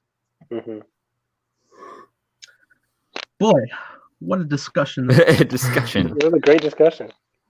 We've been going for a while too. We've been going an hour and 48 minutes. We did. I know. I'm glad we have like a clock though, because on our hyperspace hype episodes, we generally don't have idea where we are, and then we're like, oh, No. uh, Now we can put them here, and I won't take forever to upload because they'll be up instantly. We could talk on new topics like night of if we wanted. that's Yeah, true. we could do this tomorrow if you guys have time. Sure, we can see. Maybe Maybe. after. Doesn't matter. Just ship. Yeah. Alrighty. Well, I hope you guys enjoyed this Oscar prediction of the 2020 Oscars. Yeah, obviously. It was a great time. A lot of categories. How many categories is it? Like 24? Is it? 24. 24. Yeah. Jeez, it's gonna be a long night, but it's gonna be exciting. What do you guys because like the Oscars tend to go. No, is anybody hosting? Did they No find out? host. No host. No host again. Yeah. I'm Okay, fine so with it. I'm down. What are you guys most looking forward to from the Oscars? Like from Kelly what Marie Tran. Yeah, I heard Yeah. Kelly Marie Tran doing something there. The Um, host seemed like they said the host seemed fun. We have Natalie Portman, Timothy Chalamet, Kelly.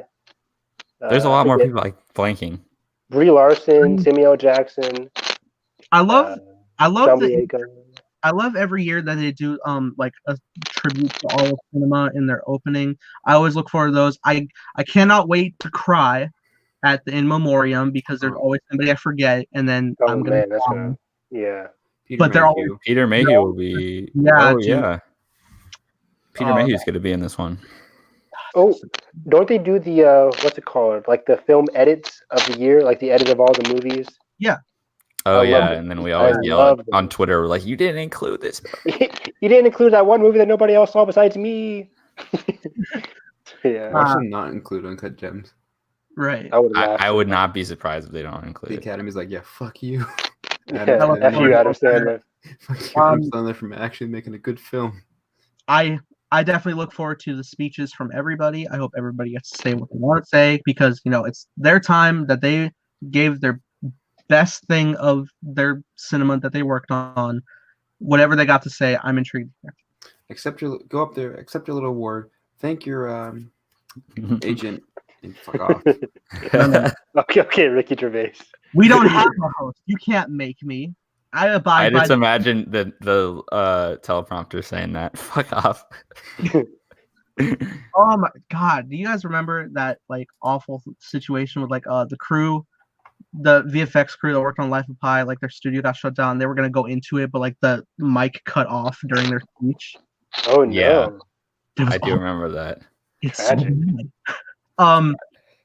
Yeah, that was some stuff gets awful. Just like let them say what they need. Like set a 3 to 5 minute time frame. It's fine. I know you gotta get through the night, but like we're already up like past the 11 o'clock mark anyway, waiting for Best Picture. It's fine. Exactly. So yeah, this was a great time. Gonna close it off here.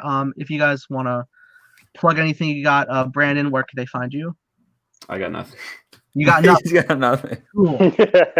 Epic. Carson, anywhere you want to say. You guys can find me on Twitter at the Force Critic. Tweeting. I recently saw Birds of Prey this weekend. And I'll be tweeting about Oscars obviously all day tomorrow. Just tweeting my normal movie stuff. Catch me there. This was great. Evan, where can they find you? You can find me at Harris EV9 on Twitter. I'll be live tweeting the Oscars.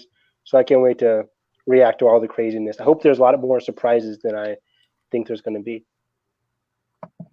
Awesome. And you guys can find me in all of my social media in the links in the description below. We'll all be talking about the Oscars. We'll be happy by some choices. No doubt we're going to be extremely angry by a lot of them as well, because that's just how the Oscars go every time. So yeah, you guys can follow us on every social media and just see if our predictions came true or not. And that being said, guys, if you enjoyed this live stream, hit the like button, subscribe for not already. And that being said, hope you have a great day. May the force be with you always.